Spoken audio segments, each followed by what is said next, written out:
Welcome back. So let's talk to Mr. Akintobi. He joins us right here in our Lagos studio. Mr. Akintobi, looking sharp as always on a Friday. Yes, you didn't get the memo. We set you up, but it's fine. It's one of those days. Because it's a double thing today. It's both Friday and it's Eid al-Fitr, which is a public holiday. So you guys are supposed to be dressed down. No, we have other jobs, other responsibilities that need. Holiday mean? It doesn't have any meaning to you. I can't even spell it. I don't even know what it means. Christmas, New Year. Schools are closed, Secretariat is closed. Yes. But work continues. Absolutely. You have to keep Nigeria informed. Always. You guys are so on the ball. That's the part that Jerry was trying to tell you about, that it doesn't mean anything to journalists. Absolutely. Holidays don't mean nothing to us because we're just at work every other day. It's a 24/7 job, that's true. Yeah. Okay, let's go to this Nigeria. Perhaps it's a good place to start since we left off with that conversation on the trip of the president to the United Kingdom. This Nigeria, Tinubu UK PM signed £746 million deal to refurbish 2 Nigerian ports. President pushes for beefed up trade, anti-terror pact, and amid global crisis, says Nigeria has exited economic hardship phase. Headlines should be a bit more specific. I don't like when headlines are ambiguous and you can read multiple reasons, meanings into headlines. When you read that headline, Nigeria and UK signed 746 billion naira deal, you go whoop, whoop, whoop, whoop, whoop. This is a big win for Nigeria. But hey, wait a minute. It's a loan. It's not dash. It's a loan. And the UK has structured it in such a way to protect their own interests or to promote their own interests. Part of that £746 million deal states that 20%, a minimum of 20%, must be UK-based resources. Their steel, for example, £70 million of their steel is going to be brought in to refurbish those ports. And other parts of that deal make sure that the United Kingdom's interest is protected. So the way I read that thing is more of a that means win. our Ajaokuta should wait first. Ajaokuta with the lizards and rodents and everything running around there. You can't get any steel out of Ajaokuta for the next 100 years, so don't even go there. But the point is this: UK has protected its own interest in that deal. They're not giving anything free. Everything in that deal benefits them. The issue now is how does Nigeria get its own benefit out of it? Like you were saying earlier, Tinkan and Apapa ports refurbishment.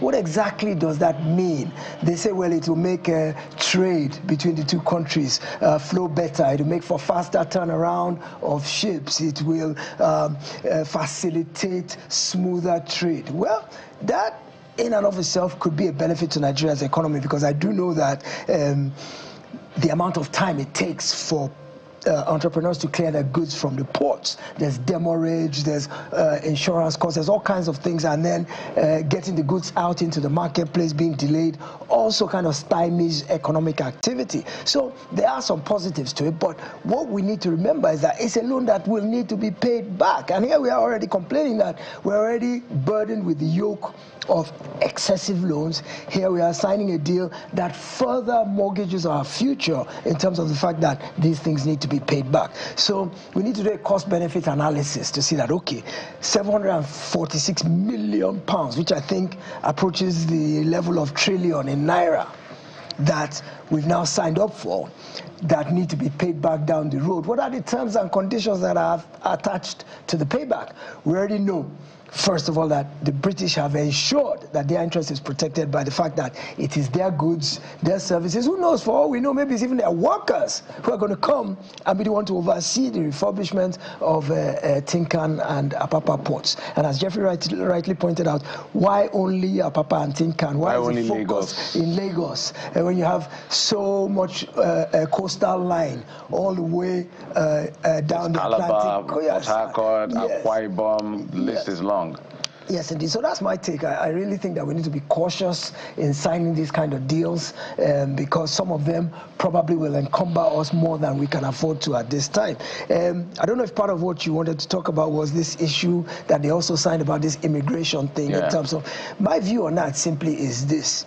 Well, it's their country and they have the right. If they say that asylum applications failed and there are some criminal elements. By the way, criminal elements, if you get a speeding ticket in the UK because you're driving too fast and you get convicted in a court, you have a criminal conviction. So you can end up back in Nigeria simply for driving too fast. When they say criminal conviction, it doesn't necessarily mean you went to commit fraud or you did advance fee. Yeah, it could be something simple as jaywalking, crossing the road in front of a place where you're not supposed to cross. Yeah, you get criminal convictions for those kind of things. And from what they're saying now, that could subject you to deportation. But my view is this.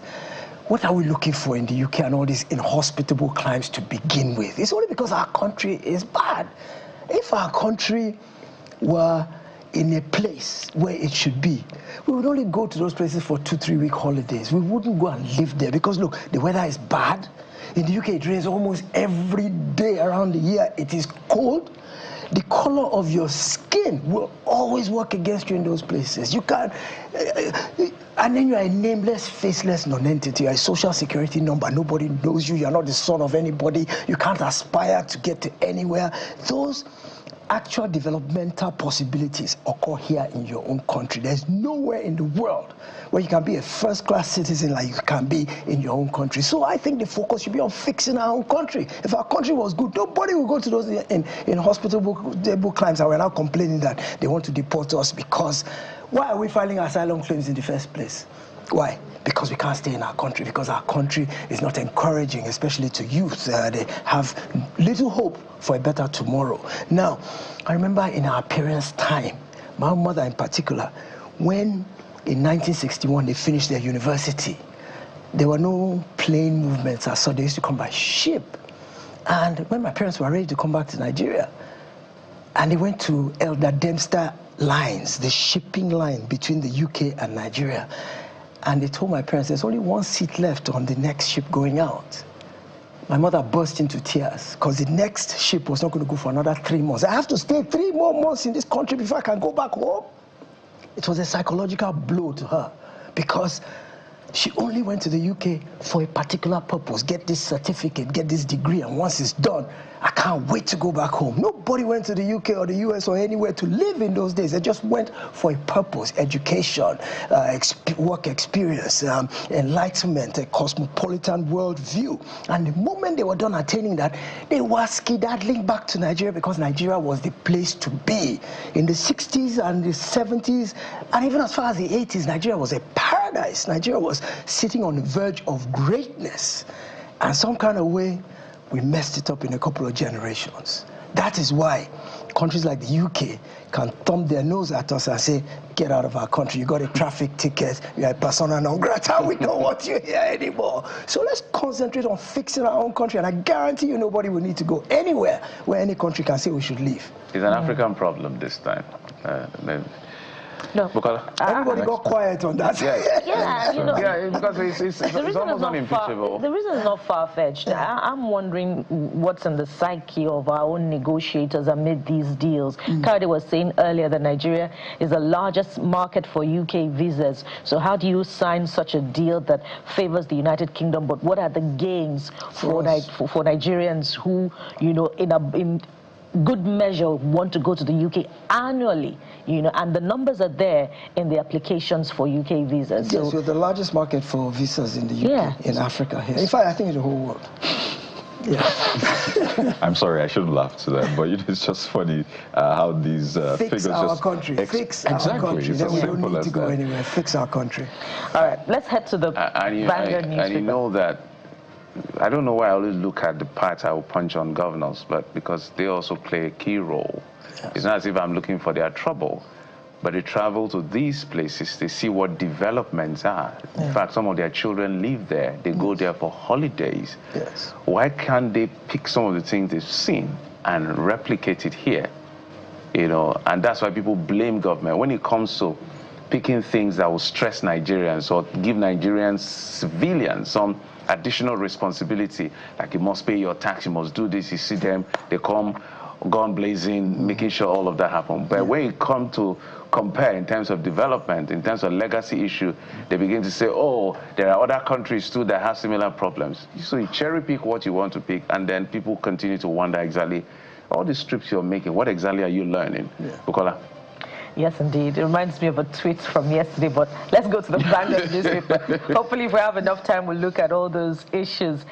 Middle East war, fresh fears of higher petrol price as crude hits $114 per barrel. That's from the front page of the Vanguard newspaper. Iran threatens to destroy region's energy facilities if further attacked. U.S. may unsanction Iran oil already being shipped.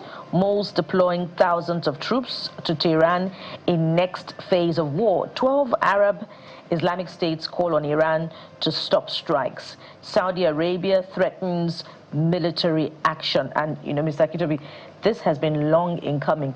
As you continue to, study developments in the war, and particularly the logical response of the Gulf states, there has been no significant indication to responding to Iran with aggression, even though Iran continues to target installations in the Gulf.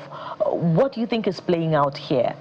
Well, see, the stakes have increased dangerously in the last couple of days. Israel hit a gas field in Iran yesterday, I think on Wednesday. This is the largest gas field in the entire world, and Iran pointedly and intentionally attacked it. And, Israel did. And what Iran did in retaliation was to attack energy facilities in Qatar and Saudi Arabia. And Iran's logic is, look, you people are U.S. allies. You are allowing U.S. to use your countries as a staging ground to attack us. And so we're going to retaliate on you. Now remember, Iran can't get to the US. First of all, it's quite a distance. Secondly, the US is buffeted by two oceans on the east and on the west, by the Rocky Mountains here and there. So getting to attack the US is not something as simple. So what Iran has done is simply attacking US allies that are facilitating US's ability to wage this war. Now, remember, in the Committee of Nations, UAE, Qatar, Saudi Arabia, Lebanon, they're all neighbors. They're all Muslim countries. They're all neighbors. They're all friendly, family people to each other. So it's like they're banding together now to defend themselves against Iran. And Iran sees them as the vulnerable point by which it will target the US, and also at the same time kind of try to stand up to Israel as well. And of course, the surprise in this whole war has been the fact that Iran stood up to US and Israeli aggression, and the fact that they've been able to withstand. Everybody thought Iran would be obliterated from the face of the map within a few days. That's foolhardy. Yeah, absolutely. That was the general conception, was that, okay, yeah, so Iran may have uranium that's enriched and it may be inching towards nuclear capability. We've always been hearing that they're 3 weeks away from having a nuclear weapon. And up to now, there's been no proof that there's any nuclear weapon, but they've stood up. And they've actually won sympathy that a David can stand up to a Goliath, especially a double-horned Goliath of Israel and the U.S. combining together. And Iran has been able to stand up to their aggression. So the issue for us here in Nigeria is, what's it doing to our own bottom line? This latest thing that has happened has ramped up the price of oil to about $114 a barrel yesterday. And so, did any of you see the AI-generated video of the president, of our president, going to a fuel station to try and buy fuel from, and he asked, what's the price of petrol? And they said 1.6, 1.6, and they made a song out of it. And the president is asking, how much is fuel? And they're saying 1.6. And it's scary to think that we are just a little bit away from buying petrol for 1,600, because of course we've deregulated the downstream sector of the oil and gas industry, which means pump prices rise and fall with the vagaries of the international global price of crude oil. So when the price goes up in the international market, price goes up at the pump, we have to pay it. Now, the good side of that is that as the price has gone up, Right. we are getting a massive windfall in terms of what Nigeria is earning from crude oil. Are really gaining as much as we should, because we're still doing 1.4. Well, no, I mean, we have the potential to gain much more because our OPEC quota is what, like 2 million barrels a day? No, 1.5. But we're falling way short of that. But at least the extra $60-70 per barrel times the 1.4 we're doing per day is a lot of money per day. The question is that money going to be utilized and deployed judiciously to the benefit of the ordinary Nigerian? How does it help us at the pump in terms of being able to buy crude at affordable prices? Will the government stop collecting tax? Because a good part of that 1,000 whatever at the pump is taxes. So can the government suspend taxes for now so that the price... Let's not talk about subsidy, because already we have issues with subsidy. But there are other ways you can cushion the effect for Nigerians based on that extra money that's coming in that can make it easier for all of us to cope. Mr. Kitobi, The Guardian is a bus stop for today, and it leads with something we know, but now we're getting some sort of, I wouldn't call it validation, and it's about terrorism, the Global Terrorism Index. Opposition, CSOs flay FG over worst rating, 46% surge in killings. So the timing is very interesting. The president is in the UK on a state visit, and then we get a Global Terrorism Index saying Nigeria is one of the top most terrorized countries in the world. I mean, we know this. It is clear. But now seeing it from that light, I don't know if it's an eye-opener, it's going to be a wake-up call, or what have you. But this is where we're at right now. And the irony is that just on that same front page, you have the president with the prime minister, British prime minister, other government officials, all smiles. Yes, it does look rather incongruous that you have that kind of bad news or bad negative report, and at the same time you see our leadership fraternizing, frolicking with countries, with leaders of countries that are relatively safe and secure. And, you know, it's heartbreaking to see that Nigeria is the fourth most terrorized country in the world, and that we're actually slipping on the global terrorism index. As opposed, most other countries in the world, terrorism is actually reducing. Nigeria is one of the few in the world where it's actually escalating. And you know, you ask about the timing. Well, maybe it's a good thing that the report came out while the president was in the UK, because maybe it will make Keir Starmer, the PM, have discussed with him that how can we help to sort out this issue. Because look, the United States has brought troops here. They've brought advisors, and it hasn't helped the situation. You talk about timing. How about the timing of the Maiduguri attack in Borno?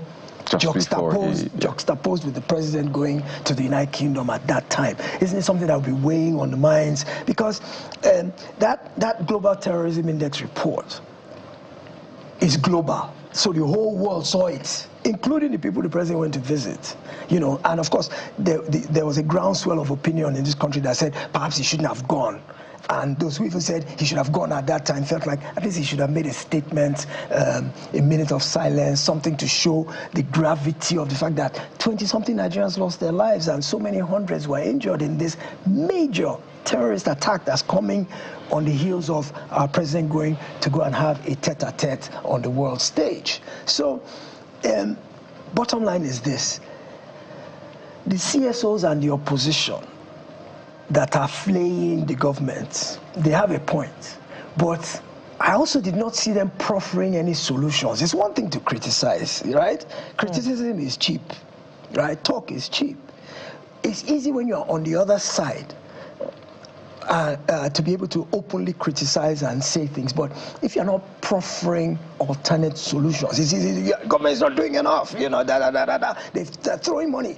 In this current budget, I think there's 6-point-something trillion that's dedicated to security. But we're not seeing the effects of the money because it's not making an impact. 5.4. Okay. It's not making an impact the way it should. Maybe 6.5 was 2025 because this global terrorism thing is for last year. So it seems like on both sides there needs to be more input. The government definitely needs to be a bit more sensitive, a bit more proactive. The Sultan spoke yesterday when he was declaring that, no, I think it was the day before yesterday, when he was declaring that Eid al-Fitr will be, end of Ramadan will be on Friday. He spoke, and he spoke from a position of pain in his heart. You could hear it. And he literally laid the blame at the feet of the government, saying that you're not doing enough to combat this issue and our people are dying.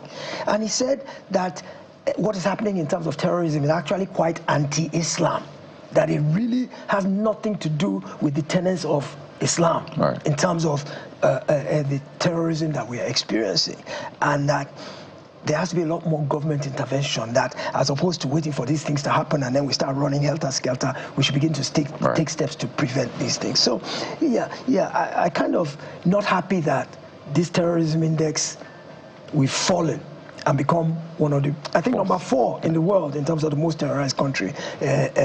We need to step up a lot in the protection of Nigerian lives and property. Ms. Akintobi, as always, very insightful excerpt we can take from you on this particular one. As I've always maintained, we do not have value for human lives. That is central to where we are as a country. So I don't know whether the president even acknowledged, maybe a minute silent, whatever it is to be done to recognize that people died in all of the, open sessions he had with the king or the prime minister.